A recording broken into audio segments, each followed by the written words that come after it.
Hello student, we are going to study cognitive development by Jean Piaget and I will tell you what is cognitive development, how it's work and what are the stages of cognitive development. In 1936, Jean Piaget developed this theory and he was the first psychologist to make a systematic study of cognitive development. Theory of cognitive development explains how a child construct the mental model of the world. Cognitive development means how children think, explore, and figure things out. It is the development of knowledge, skills, problem solving, which help child to think about and understand the world around them. Brain development is part of cognitive development. That means Jean पियाजे ने cognitive development के बारे में कहा है कि अपने आसपास हम जो भी डाटा जो भी नॉलेज हम लेते हैं उसके बिहाफ पर हम अपने माइंड में उससे रिलेटेड जो भी अपना एक कंसेप्ट बनाते हैं वही कॉग्निटिव डेवलपमेंट का हिस्सा है। हमारी ब्रेन डेवलपमेंट भी कॉग्निटिव डेवलपमेंट ही कहलाती है। जीन पियाजे पहले साइकोलॉजिस्ट थे जिन्होंने इसको एक चरणबद्ध तरीके से प्रस्तुत किया, इसके कंपोनेंट एंड स्टेजेस को बताया। आपको आगे लेके चलती हूँ। हम आगे पढ़ेंगे what are the concepts components of cognitive development. The first component is a schema, that means is adaptation, किसी भी नई चीज को एडेप्ट करना। Imagine what it would be like if you did not have a mental model of your world. It would mean that you would not be able to make so much use of information from your past experience or to plan future actions. That mean अगर आपके पास कोई data information नहीं है तो आप कोई भी idea नहीं लगा सकते किसी भी चीज़ के बारे में। Schemas are the basic building blocks of such cognitive model and enable us to form a mental representation of the world. हमारे जो डाटाज हैं, जो कंसेप्ट्स हैं, वो हमारे स्कीमा हैं। उसी के बिहाफ पर हम दुनिया के बारे में चीज़ें समझ पाते हैं। फॉर एग्जाम्पल, एक बच्चे को सिखाया जाता है सबसे पहला letter A for Apple.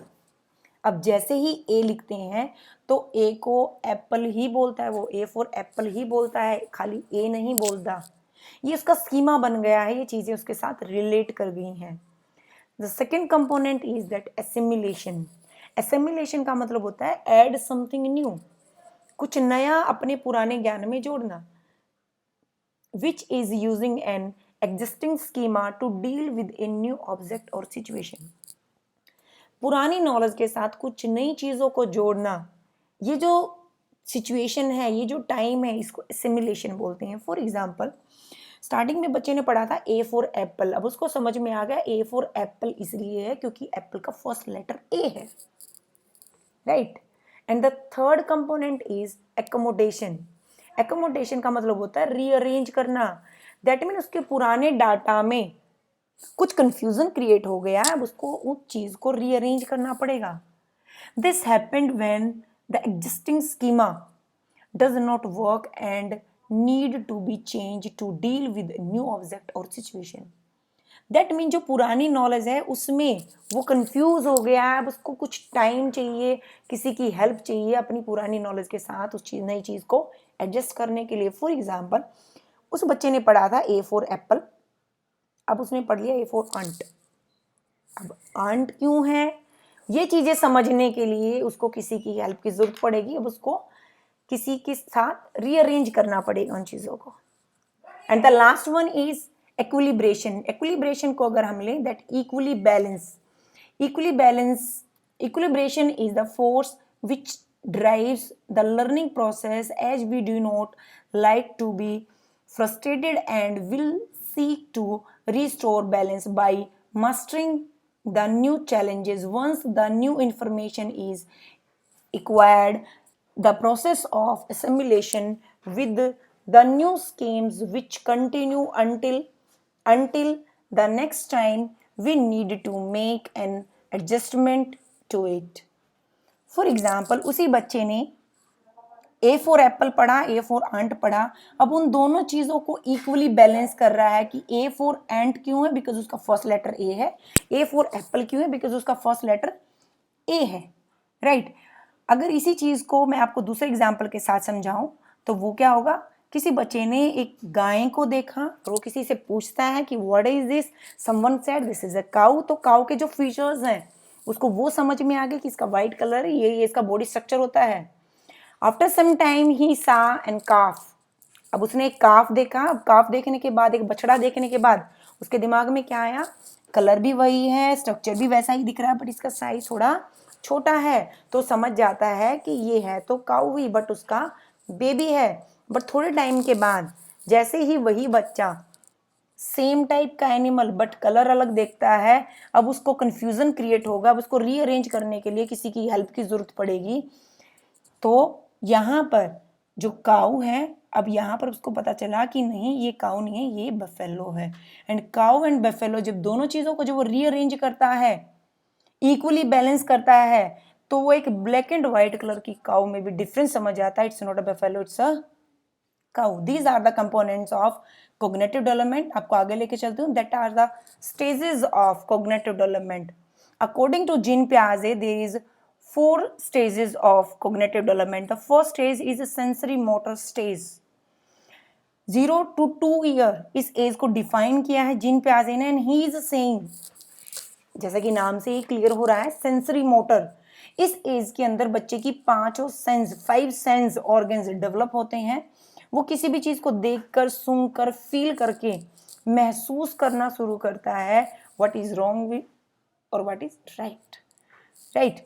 The next stage is pre operational stage. 2 to 7 year ये एज होती है। इस एज के अंदर बच्चा बहुत ही ज्यादा क्यूरियस होता है, गेस्चर्स को समझने की कोशिश करता है। गेस्चर्स दैट मीन कोई उसको बुला रहा है या कोई उसको गुस्से से बोल रहा है, कोई उसको प्यार से बोल रहा है। इस एज में माइंड सबसे ज्यादा डेवलप हो जाता है। इट्स सैड कि 90% ब्रेन इस एज के अंदर डेवलप हो जाता है। इस एज में बच्चा बहुत ही ज़्यादा फैंटेसी में रहता है। आपने देखा होगा बच्चे टॉय के साथ इस तरीके से खेलते हैं जैसे वो लिविंग बींग्स हैं, जिंदा हैं। अपने खिलौनों को वो खाना खिलाते हैं या कुछ इस तरीके का मूवमेंट करते हैं कि जैसे इंसान करते हैं। The third stage is the concrete operational stage. 7 to 11 year ये एज है। इस एज के अंदर it's very important age, because इस एज के अंदर बच्चा अपना खुद के काम करना सीखता है।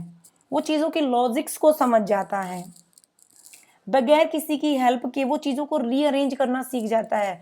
अब उसको पता है कि उसको शू रैक के अंदर, शूज़ को शू रैक के अंदर ही रखने हैं, बुक्स उसको बुक रैक के अंदर ही रखनी है, उसको अपना बैग कहाँ रखना है, अपनी डर्टी क्लोथ्स कहाँ रखने हैं, उसको कोई भी चीज़ कहाँ मिलेगी। Right. And the fourth and the last stage is the formal operational stage. According to Jean पियाजे up to 12 year it's called the formal operational stage. In this age, children are so much hypothetical and trying to maintaining relationship. Her time वो अपने आप को ये समझते हैं I am highlighting, I mean focusing in camera. वो अपने आप को हर टाइम हाईलाइट में समझते हैं, नए नए रिलेशन बनाना सीखते हैं। और सबसे बढ़िया चीज़ कि इस एज में बच्चा रिलेशंस को निभाना सीखता है। वो जल्दी किसी के साथ झगड़ा नहीं करता। इससे पहले की जो भी एजेस हैं उसमें इमेच्योरिटी होती है, बट इसके एज के अंदर उसमें मेच्योरिटी आने लगती है। आपने देखा होगा बहुत सारे बच्चे इस एज के अंदर बहुत सारे दोस्त बनाते हैं, दोस्तों के साथ बहुत अच्छी बनती हैं उन लोगों की। वो चीज़ें ईजिली किसी भी चीज़ को प्रोवाइड कर लेते हैं अपने लिए। Jean Piaget believed in lifelong learning, but he insists that formal operational stage is a final stage of cognitive development. Jean पियाजे कहते हैं life learning lifelong process है, जिंदगी भर ये चलता रहता है, लेकिन कहीं ना कहीं इसको कोई ना कोई तो रूप देना पड़ेगा। That's why formal operational stage को उन्होंने फाइनल स्टेज बताया है। ये थी हमारी कॉग्निटिव डेवलपमेंट थ्योरी, और बहुत अच्छे से मैंने क्लियर करने की कोशिश की है। और अगर आपके फिर भी कोई डाउट है आप मैसेज कर सकते हैं वीडियो के नीचे जाके, and I will answer you. Thank you.